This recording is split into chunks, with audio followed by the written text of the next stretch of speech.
Hello everybody, Richard C. Wilson, the $100 million Rainmaker Series.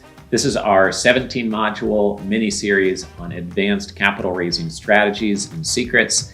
Hope you're enjoying it. This is episode number 4 on developing your compelling one-liner.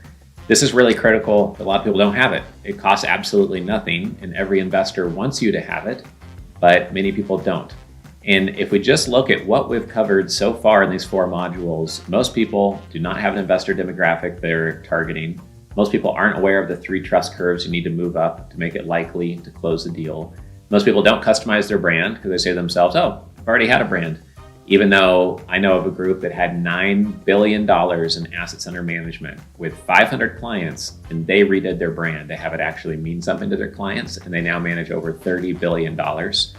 And a lot of people don't have a one-liner. So if you just did those things, you'd have probably a pretty good advantage over your previous self before starting the series, over a lot of your competition. And most of the ideas we give you in this 17 module series are things that we have learned while running the Family Office Club the last 16 years. And they're things that we go even deeper on within our workshops in the Family Office Club. But they cost almost nothing to put into place once you know about them and know how they exist and why they work.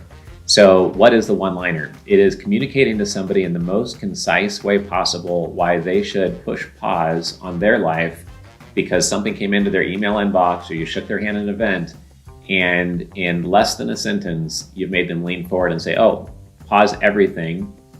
I need to learn more about what you are doing. What you're doing sounds so interesting that I'm going to stop whatever is on my busy to-do list for today and take a look at what you're doing. Because again, they have no requirement to respond to you. It's like you're walking through the airport and then you try to grab somebody's arm as they're walking through the airport and say, hey, can you take a look at my one pager and see if you want to invest in my hedge fund? Or hey, do you want to invest in my startup fintech company?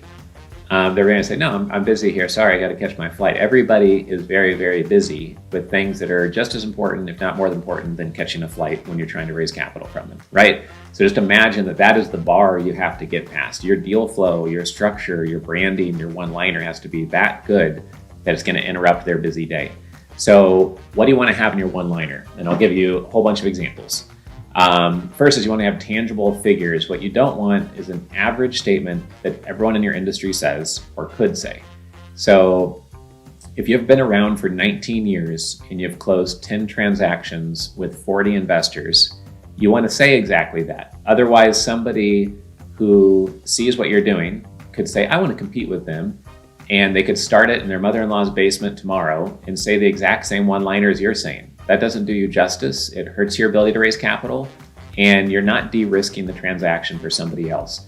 When you add value to a high-value investor and you add value to them first, you de-risk the transaction. When it's crystal clear what you do and that it's credible, proven, well-established, and hitting them between the eyes with potential value of being a fit, then they lean forward, and now the transaction of investing their time to learn more has been de-risked. That's what this whole game is really on the front end. So you don't want it to be boring. You don't want it to be long-winded. It should not be a paragraph. You should be able to say it without taking a breath. It should not be average, and make sure it's compelling in 2 or 3 ways. I'm really big on including hard numbers in it because that prevents somebody else from having a one-liner that sounds just like yours. So think about your assets under management, number of investors you have, number of properties, number of years in business, number of team members. I own part of a bath salt manufacturing company that I invested in years ago. And, we don't have a current capital raise going on for this company called Better Bath, Better Body. But if I was to make one up here on the spot, I would say that after 9 years in business with 10 team members and 500 units of product shipped a day, that Better Bath, Better Body is a vertically integrated bath salt manufacturing business. That's a little long, it's a little clunky. That's version 1. You'd want to refine that over 20 times and figure out, how do I communicate to a potential investor that this is a 9-year-old business? Maybe I should mention that it has $4 million a year or $5 million a year in revenue. But shipping 500 units a day shows some of the volume, showing 10 team members, etc. And that is vertically integrated might get the interest of an investor. So that's an example of using some numbers and an example one-liner. Another one would be from investorresidences.com and our real estate platform.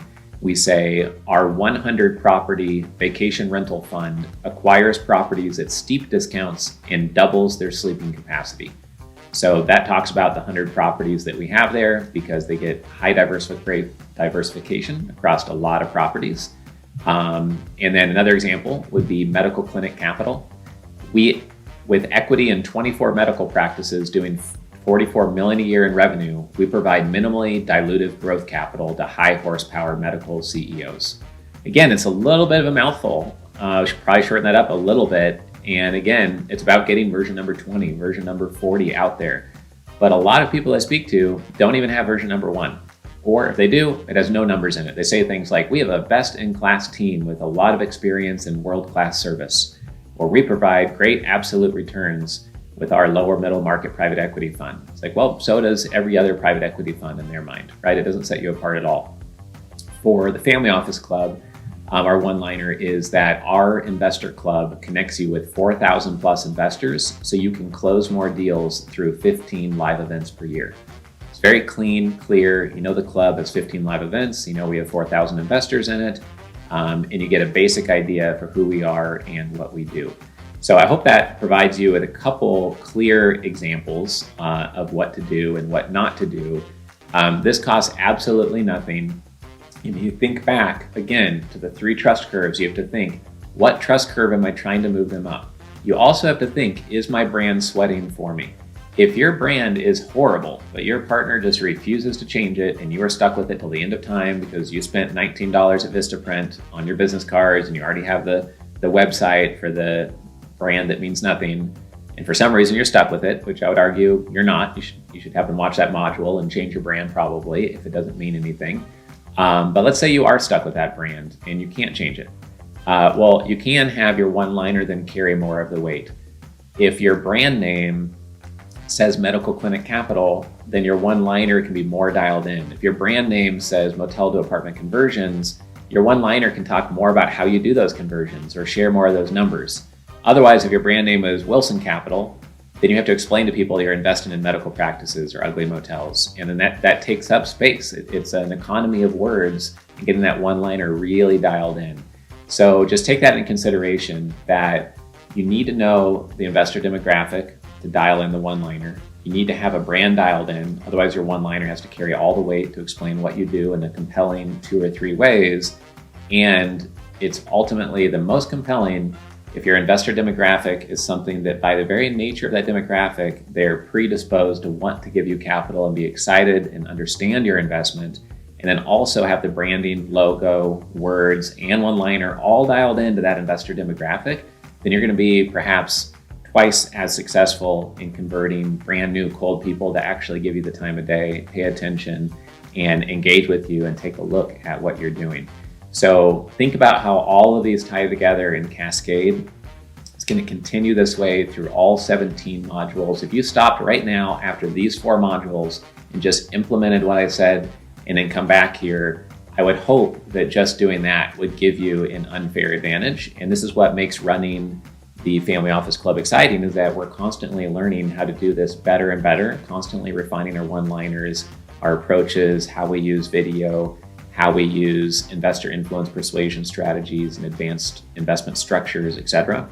So I hope you enjoyed this module. This was module number 4 out of 17. The next module is on investor influence and persuasion. This is something that we are going to cover in about 7 minutes. We do a 5.5 hour workshop on it.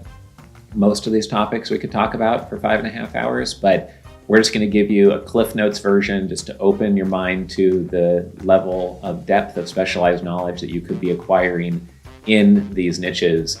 And we've learned a ton while going through this by, with billionaires.com, we've interviewed 22 billionaires. We're on a path to interview 100 billionaires on that website. We've had over 100 people speak on stage at our events who give a 10-minute talk on how they raised $100 million or more. And when I was on Grant Cardone's Power Player show, when explaining our strategies, he said that these are some of the smartest ideas he's ever had from any of his interviewees on his podcast. So this is the type of stuff we're trying to then translate and get over to you in little snippets that are actionable. So I hope you're enjoying these modules, and we'll see you over on module number 5, Investor Influence and Persuasion. Thank you.